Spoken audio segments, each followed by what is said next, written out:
여러분 반갑습니다. 우리 오늘부터 사회복지조사론 기본서의 수업을 시작하겠습니다. 오늘 첫 번째 수업인데 첫 번째 챕터 과학적 방법으로서의 사회복지 이렇게 나와 있어요.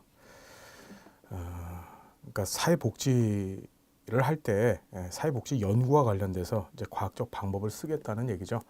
우리 교재 보시니까 1절에서 뭐 지식, 기술, 가치 저를 좀 잘 따라와 주십시오. 지식, 기술, 가치가 있고 가치 윤리와의 관계가 등장을 하고 지식의 형성 방법들 이렇게 등장을 하는데 여러분 제가 말씀드리는 대로 좀 쫓아와 주십시오. 자, 우리는 지식을 얻고 싶어 합니다. 지식. 그렇죠. 지식. 지식은 알미라는 것이죠. 암. 왜 지식을 얻을까요, 여러분? 지식을 왜 얻어야만 할까요? 자, 지식을 통해서 우린 뭘 하죠? 제대로 된 사회복지 실천 행위를 할 수 있습니다. 왜? 지식은 기술을 형성해냅니다. 우리가 사회복지 실천 기술이라고 하는데 기술이라 함은 결국 지식을 기반으로 하여서 만들어진 행위를 기술이라고 얘기하는 것이죠. 지식이 없으면 기술도 만들 수가 없겠죠. 그리고 이런 지식과 기술을 형성하는데 큰 기본 바탕이 되는 것이 일단 가치입니다. 가치. 그래서 우리는 이 지식, 기술, 가치라고 하는 이 세 요소를 사회복지 실천의 3대 요소라고 얘기를 하는 거예요. 그 중에서 이 사회복지 조사론, 이 조사론 또는 뭐 연구 방법론이라고 얘기를 해요. 다른 데서는 다른 책 제목에서는 연구 방법론이란 말도 쓰는데 주 목적은 뭡니까? 지식을 만들어내자. 지식을 형성해내자라는 거예요. 어떤 지식? 좋은 지식이겠죠. 그렇죠. 그 좋은 지식을 우리는 과학적 지식이다라고 이제 뒤에 가서 공부하실 겁니다. 자, 보시면은 지식을 만들어내는 여러 가지 방법이 있어요. 자, 지식은 어떻게 만들어질까? 지식을 만들어내는 첫 번째 방법 뭐가 있냐면은 이제 전통이라는 것이 있습니다. 전통. 이걸 다른 말로 이제 관습이라고도 하죠. 관습. 여러분들이 갖고 계신 지식, 여러분들이 갖고 계신 알미 어떻게 형성되어지는지를 한번 생각해 보시면 거꾸로 추론을 해 보시면 이해가 되실 거예요. 전통이란 건 뭐냐면은 옛날서부터 과거로부터 습관적으로 사회가 인정해 왔던 내용들을 아무 의심 없이 그냥 받아들인 겁니다. 옛날에도 그랬으니까 지금도 그래. 아무 의심, 어떤 실험, 경험, 어떤 객관적 조치를 통해서 지식을 증명하려 하지 않고 이전에도 그랬으니까 지금도 그래 라고 그냥 거의 무의식적으로 받아들인 것, 그렇게 해서 형성된 지식이 바로 뭔가요? 전통적 지식입니다. 여러분 뭐가 있을까요? 이런 거예요. 우리 코페르니쿠스라고 하는 학자가 지동설을 얘기했죠. 지동설이 뭔가요? 지구가 태양을 돈답니다. 그 얘기가 등장하기 전까지만 해도 자그마치 수천 년 동안 사람들은 천동설을 믿어왔습니다. 천동설이란 건 뭐예요? 태양이 지구를 돈다는 것이죠. 태양이 지구를 돈다는 거예요. 그래서 그 천동설을 믿어왔던 그 시기 동안은 사람들의 사고방식은 뭐였냐면 당연히 태양이 지구를 도는 게 맞아. 그것이 전통적으로 내려왔던 아무 의심 없이 그들이 받아들여져 왔던 지식의 형성, 지식의 모양이었었어요. 그렇죠. 그것이 이제 지동설이 들어오면서 그 전통과 관습이 깨어지죠. 그러다 보니까 이 전통이라는 것은 시기 또는 상황에 따라서 얼마든지 뭐가 일어나요? 변화. 즉 불변하지 않고 바뀌어집니다. 객관적으로 검증되어지지 않았기 때문에 변화 가능성이 매우 크죠. 어떤 얘기인지 여러분 이해가 되시죠? 그것이 바로 이제 전통에 의한 지식 습득 방법입니다. 자, 두 번째 지식 습득 방법이 있는데 그것이 바로 이제 권위라는 거죠. 권위. 자, 권위, authority, 영어로 authority죠. 이 권위라는 건 뭐냐면 이런 거예요. 지식을 누가 제공하느냐는 겁니다. 그 지식 제공자가 갖고 있는 권위예요, 권위. 그 권위에 대해서 어떻게 그냥 복종하는 거예요. 그래서 이 권위에 의해서 형성된 지식을 다른 말로 복종적 지식이라고도 얘기를 합니다. 자, 이런 거예요. 누가 말했더라. 그 말한 사람이 지식을 제공한 사람이 아주 높은 권위를 갖고 있어요. 우리 TV에 이렇게 보면 요새 쇼닥터라고 나오잖아요. 쇼닥터 보셨죠? 그래서 무슨 대학 교수, 유학까지 갔다 온 교수, 해당 분야의 뭐 박사학위를 갖고 계신 교수, 이런 사람이 이런 게 당신 몸에 좋습니다라고 얘기하면 그거를 어떻게 경험 없이 어떤 증명 없이 그냥 받아들이죠. 이거 먹으면 몸에 좋아. 이거 하면은 내 몸이 바뀔 거야. 그런 분들이 쇼닥터라고 얘기하죠. 그것이 바로 권위입니다. 이 권위의 주체는 뭐 여러 가지가 있는데 신도 권위의 주체가 됩니다. 신이 말하기를, 뭐 소크라테스가 말하기를, 그렇죠. 어느 유명한 교수가 말하기를, 이렇게 해서 형성되어지는 지식 습득의 방법이 바로 권위에 의한 지식 습득 방법입니다. 여러분 이해가 되시죠? 자, 세 번째 지식 습득 방법이 바로 직관이에요. 직관. 직관이란 건 뭐냐면, 자, 권위의 반대라고 생각하시면 되는데, 내가 생각하기에 이 명제, 즉 이 말이 정확히 맞는 거야. 즉 내가 생각하기에 옳은 것을 지식으로 그냥 받아들이는 거예요. 그렇죠? 이런 거죠. 그냥 내가 보기에 맞아. 그럼 내 지식이 돼버리는 거예요. 이해되시죠? 예, 그런 것들을 직관이라고 얘기합니다. 우리 교재 어딜 보시냐면은 2번에 우리 네모 2번에 보면 비과학적 지식 탐구 방법, 뭐 정확히는 지식 습득 방법이라고 생각하시면 되는데, 요 세 가지를, 그러니까 요 전통, 권위, 직관, 요 세 가지를 이 비과학적 또는 비합리적 지식 습득 방법이라고 얘기하는 거예요. 그래서 잠깐 보시면은 관습, 이걸 뭐 전통이라고 보시는 게 더 맞습니다. 전통, 관습 똑같은 얘기예요. 어떤 명제나 주장을 관철시키기 위해서 단순히 선례나 관습 또는 습성을 근거로 제시하거나 준용하는 것, 일정한 학문 발전에는 방해가 된다. 이러한 관습에 의한 방법은 시대나 사회에 따라서 일정한 문화 형태를 형성시켜주지만 반드시 옳은 것이 아니고 보통 전통과 인습으로 구분되어진다. 그냥 전통으로 보시고 과거서부터 옛날부터 이래 왔으니까 이래 왔어. 이렇게 믿는 것이 타당해. 이게 바로 전통에 의해서 형성되어진 지식 습득 방법이에요. 권위는 자신의 주장의 타당성과 설득력을 높이기 위해서 인품이 뛰어나거나 전문 기술을 갖고 있는 사람 또는 사회적 지위가 높은 사람의 말을 인용하는 거야. 또한 믿을 만한 정보 출처를 댄다든지 신뢰도가 높은 공공기관의 유권 해석을 요구하는 경우에도 이 같은 방법이 사용되어져요. 그러니까 이 권위에 의해서 형성되는 지식 습득 방법은 뭐냐면은 다른 사람을 복종시킬 수 있을 만큼 다른 사람이 이 말에 대해서 따르게끔 만들 수 있는 권위를 갖고 있는 사람의 말에 의해서 지식이 습득되어진다는 것이죠. 그래서 예를 말씀드렸죠. 무슨 교수가 말하기를, 무슨 신이 이야기를 하기를, 그렇죠. 또는 무슨 소크라테스가 말하기를, 히포크라테스가 말하기를, 이런 얘기를 하잖아요. 예, 그게 바로 권위에 의한 지식 습득 방법이다. 이제 세 번째가 직관입니다. 확고한 신념을 얻기 위해서 시도하는 또 하나의 방법, 스스로, 그러니까 자기 혼자서 내가 보기에 지식이면 지식인 거예요. 그래서 분명한 명제에 호소하는 방법이다. 이 명제는 너무나 명백한 사실에 속하므로 그 뜻을 이해하는 사람이면 누구나 진실이라는 확신을 갖게 되는데, 그러나 이 방법은 당시 유행이나 어릴 때 교육에 의해서 조성되는 경우가 많으므로 항상 자명성을 갖고 있는 것이 아니다. 즉 스스로 자신을 증명하는 성질을 갖고 있는 게 아니에요. 따라서 의심을 품어본다는 것, 즉 직관은 항상 시험되어져야 되겠죠. 내가 주장한다고 다 지식이 되나요? 예, 그것이 확실한 믿음이 되냐 이겁니다. 불변의 진리가 되냐 이거죠. 자, 이런 것들을 비과학적 지식이라고 하는데, 자, 우리는 이런 지식들을 필요합니까 안 합니까? 예, 이런 지식들을 논하지 않을 거예요. 이런 지식들이 갖고 있는 성질들, 그러니까 이런 비과학적 지식들이 갖고 있는 그런 잘못된 점들 때문에 뭐가 등장하게 됩니까? 예, 과학적 지식이 등장하게 된 거예요. 그러니까 이 과학적 지식이라는 것은 지식 습득의 네 번째 방법이죠. 그렇죠. 그러니까 여러분, 지식 습득의 네 가지 방법 중에서 세 가지를 비과학적 지식 습득 방법이라고 하는 것이고, 우리가 지금부터 사회복지 조사론에서 다루는 것은 이 과학적 지식을 습득하는 방법을 이제 공부하는 거예요. 과학적 지식이라는 것은 뭐냐면은 사실은 불변하다는 거, 영구하다는 지식은 존재하지 않습니다. 하지만 불변하고 영구적이면서도 확실한 진리죠. 그 진리를 얻기 위해서 어떤 과학적 절차 또는 과학적 지식 습득 수행 방법에 의해서 지식을 얻어내는 것, 그것이 바로 과학적 지식 습득이라고 얘기하는 겁니다.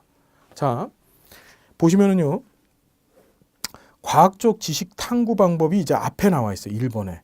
자, 과학적 방법이란 건 뭐냐? 자, 과학적 방법이란 것은 현상 개념 가설 검증의 과정을 거쳐서 이론을 도출해 내는 것, 종합적인 밑줄 그세요. 실험 활동을 통해서 실험 활동. 그러니까 이 실험 활동이라는 것은 이 지식이 객관적이면서도 불변할 것이라고 하는 가정하에, 그렇죠, 진리를 추구하는 것이죠.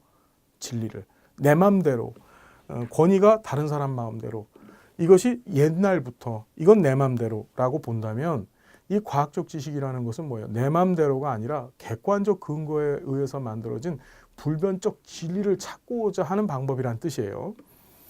자, 과학적 지식의 특징 중요합니다. 자, 그렇다면 이 과학적 방법의 수행을 통해서 얻어낸 지식이 바로 이 과학적 지식인데, 이 과학적 지식은 어떤 특징을 갖고 있느냐? 첫 번째, 재생 가능성. 뭐요?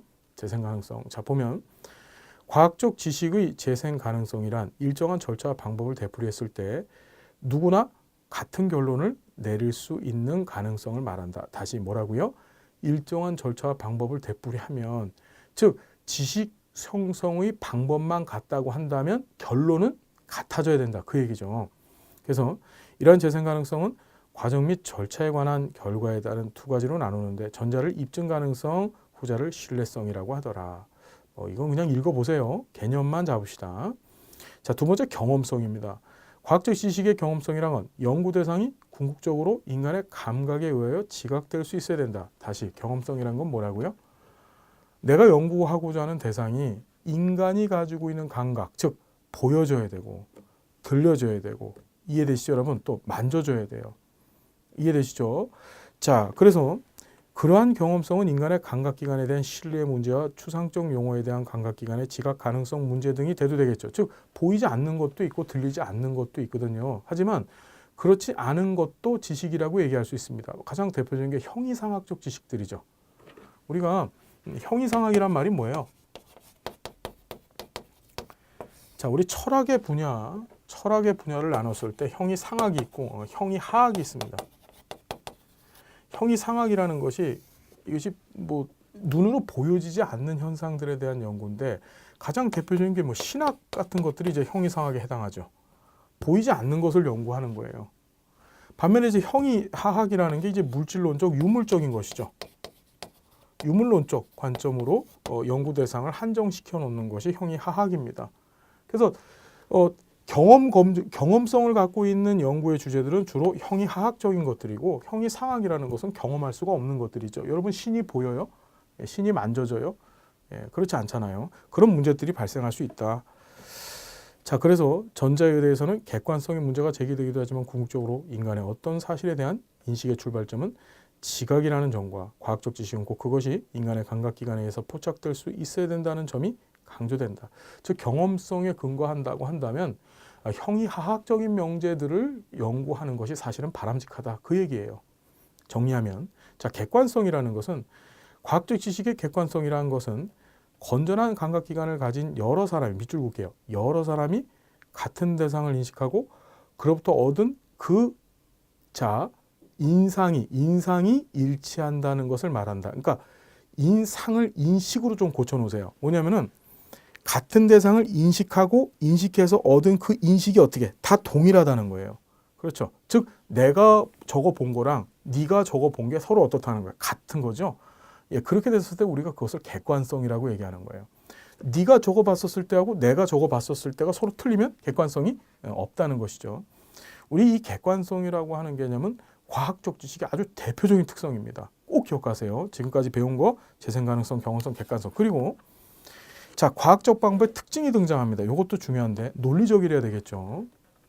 그리고 확률에 근거한 인과성이 있어야 된다. 자, 확률, 인과성.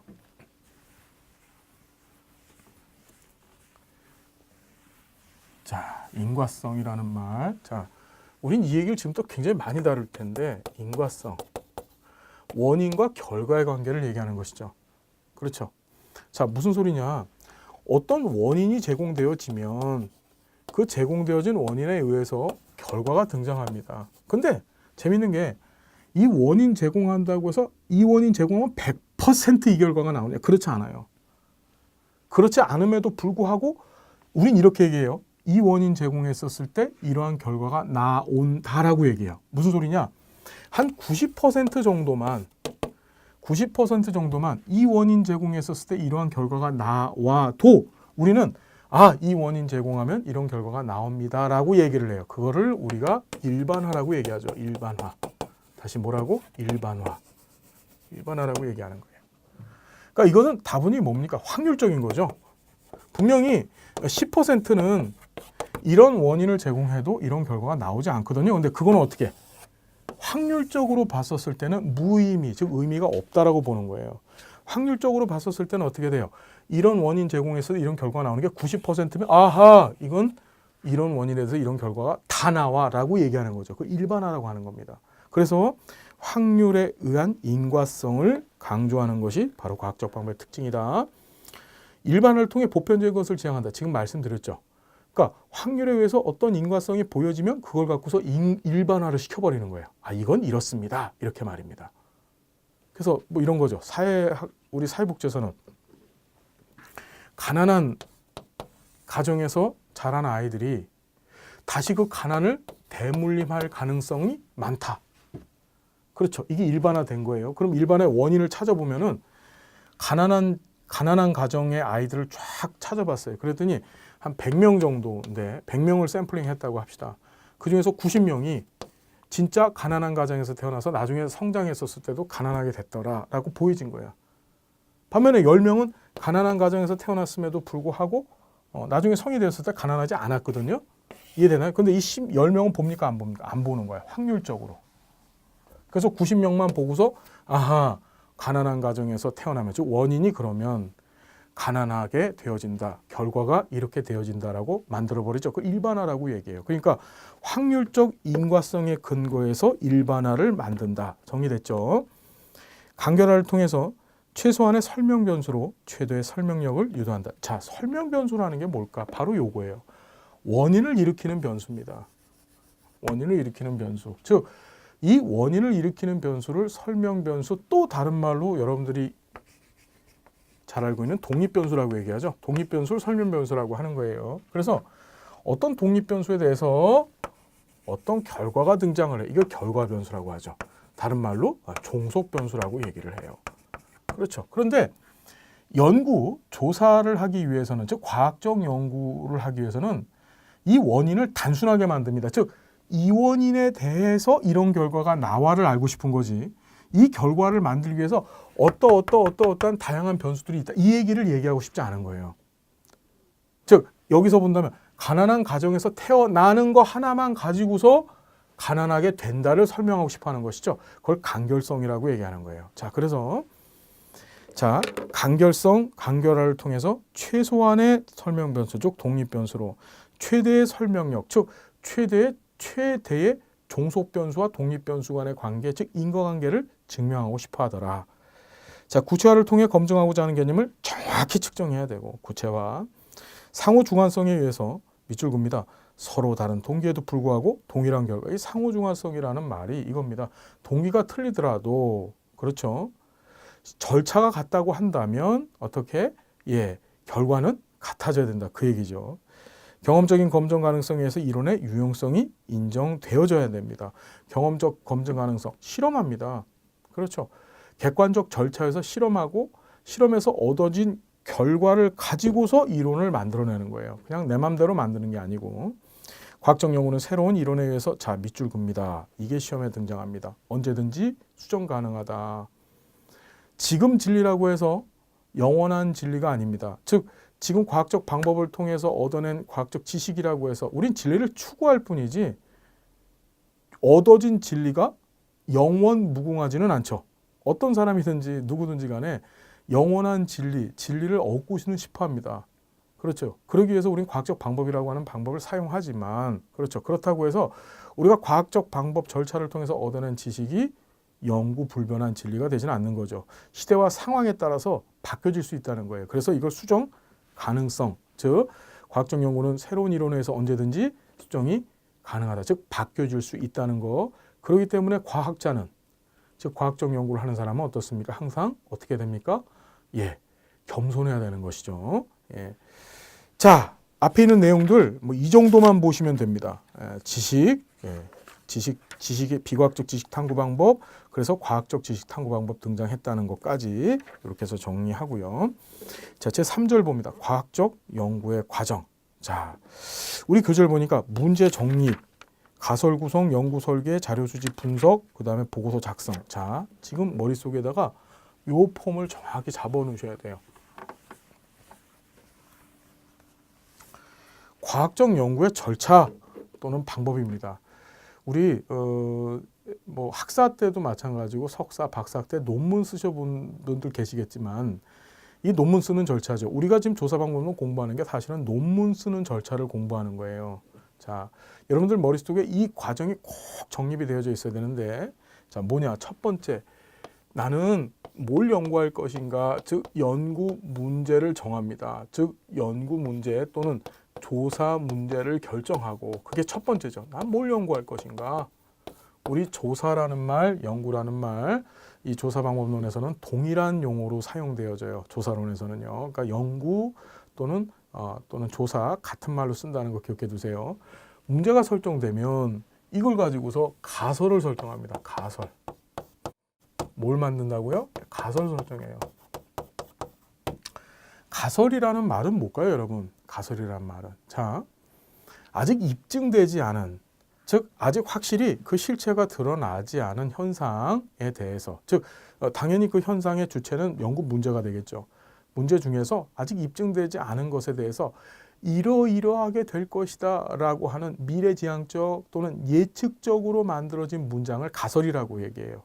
그래서 가설 형태는 보통 뭐뭐하면 뭐뭐일 것이다 또는 뭐뭐이면 뭐뭐이다, 이런 모양을 띠게 되겠죠. 이게 가설입니다. 여러분 이해되시나요? 그러면 사실 연구라는 거, 조사라는 것은 내가 세워놓은 연구 문제와 관련되어서 내가 세워놓은 가설을 입증하는 겁니다. 그게 사실은 조사예요. 그게 연구입니다. 그렇죠? 가설이 설정되면은 내가 이 가설을 입증하기 위해서 어떤 어떤 활동을 해야 될 것인가, 어떤 연구 행위를 할 것인가에 대한 마스터 플랜, 즉 계획을 세워야 돼요. 그것을 바로 조사 설계라고 해요. 뭐예요, 여러분? 네, 조사 설계. 조사 설계. 나는 어떤 방법을 쓸 것이고 어떤 절차에 의해서 이 연구를 수행할 것이다 라고 하는 계획을 만들죠. 그 조사 설계입니다. 그럼 조사 설계가 이루어지면 그 다음엔 뭐 하느냐? 본격적으로 가설을 입증할 수 있는 자료들, 즉 데이터를 모으기 시작하죠. 그걸 우리는 자료 수집이라고 하는 거예요. 자료 수집. 뭐 한다고요, 여러분? 자료 수집합니다.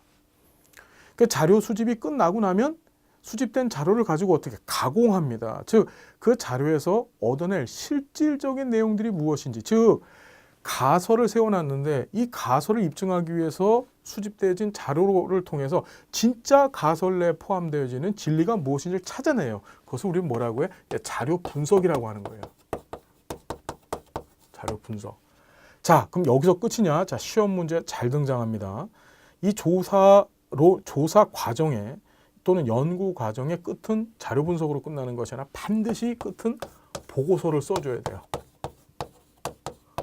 분석만 하면 되는 것이 아니라 그 분석되어진 걸 가지고서 어떻게 가설 입증과 관련되어진 글을 쓰는데 그것이 보고서입니다. 대표적인 행위가 아까 전에 말씀드렸듯이 연구 논문 따위를 작성하는 것이 바로 보고서 작성에 해당이 되겠죠. 자, 이 과정 다시 한번. 연구 문제가 만들어지고 가설을 설정하고 조사 설계를 하고 자료 수집하고 자료 분석하고 보고서 작성한다. 자, 이 단계 꼭 기억하셔야 되겠죠. 요 자체도 시험 문제 잘 나오고요. 지금부터 우리가 조사론을 공부할 때의 개별적인 내용들이, 그러니까 여기서 등장하는 모든 내용들이 요 안에 다 있습니다. 즉 이 틀을 머릿속에서 담고 진행하셔야 되는 거예요. 자, 보시면은 과학적 연구 과정 문제가 쓰고, 그렇죠.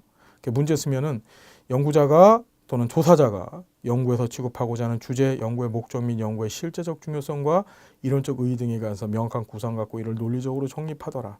그렇죠. 그 다음에 연구 영역을 선정하고 그 다음에 구체적 문제를 설정하더라. 핵심은 구체적 문제 설정하는 것이죠. 그래서 이 문제가 적정한가 안 적정한가 아무거나 막 문제로 삼으면 안 되겠죠. 왜냐하면 첫 시작이 잘못되면 나머지 것들은 아예 할 수가 없을 거 아니에요. 그러니까 연구 문제를 결정하고 설정하는 게 사실은 굉장히 중요한 작업입니다. 자, 보면 문제 설정 시 2개 이상의 변수들 간의 관계를 서술해야 된다. 여기서 2개 이상의 변수라는 것은 독립 변수와 종속 변수 간의 관계예요. 무슨 소리냐? 이런 독립 변수를 제공하면 이런 결과, 즉 종속 변수가 발생한다.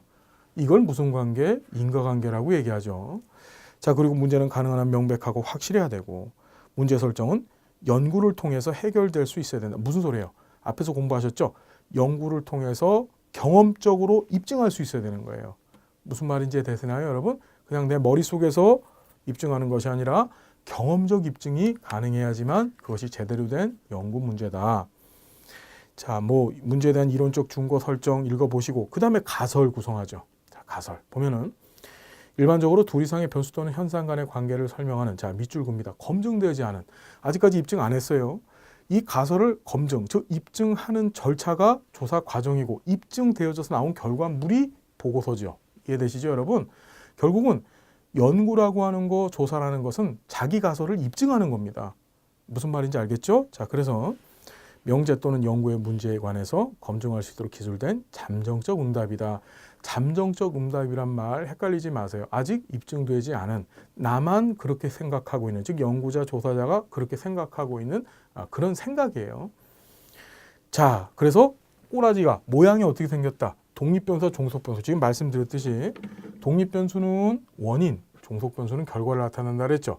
그래서 가설은 이런 모양이라 그랬어요. 뭐뭐하면 뭐뭐일 것이다. 뭐뭐면 뭐뭐이다. 이때 뭐뭐하면 뭐뭐이면이 이게 독립변수. 뭐뭐일 것이다 또는 뭐뭐이다가 바로 뭡니까? 이게 종속변수가 되는 거예요. 그래서 가설은 이 독립변수와 종속변수 형태로 기술이 되어지되 그 형태는 어떻게? 미래지향적이죠. 그렇죠. 왜? 미래에 입증을 해 미래에 요런 방법을 통해서 이렇게 입증한다. 그렇죠. 그래서 뭐뭐 하면 뭐뭐일 것이다. 뭐뭐이면 뭐뭐이다 형태로 기술이 되어집니다. 자, 그 문제 설정과 가설의 뭐 차이점은 읽어 보시고 가설의 평가 기준. 자, 가설에 나타난 모든 변수는 실증적 연구 대상. 무슨 소리예요? 가설은 세웠지만 그것이 이런 설계나 또는 자료 수집, 자료 분석을 할 수 있어야만 돼. 그래서 앞에서도 잠깐 말씀드렸지만은 뭐 형이상학적인 주제들 예를 들어 가설을 세웠어요. 신은 존재할 것이다 라고 가설을 세웠습니다. 자, 어떻게 자료를 수집해야 됩니까? 또 어떻게 자료를 분석하겠어요? 신 존재를 입증하기 위해서 하늘나라에 로켓을 타고 올라가 본다. 예, 그 설계가 되겠죠. 예, 이해되시나요? 예, 입증할 수가 없겠죠. 예, 그래서 그런 가설들은 잘못된 가설, 입증이 안 되는 가설이기 때문에 불가능한 가설이기 때문에 그런 가설들은 기각되어져야 됩니다. 가설을 없애는 행위를 기각이라고 얘기를 해요. 뒤에 가서 공부할 겁니다. 자, 그 다음에 가설은 문제 설정에 있어서 제기되는 의문에 대해서 하나의 가정적 대답을 제시하는 것이라 되더라. 자, 의문은 뭐지? 독립변수고 그리고 답은 뭐지? 종속변수야. 즉 독립변수와 종속변수 간의 관계로 기술되어지는 것이다. 이렇게 설명해야 되는 이런 얘기를 이렇게 길게 표현한 거예요. 가설은 현재 알려지지 않는 사실의 설명뿐 아니라 장래의 사실도 추측할 수 있어야 된다.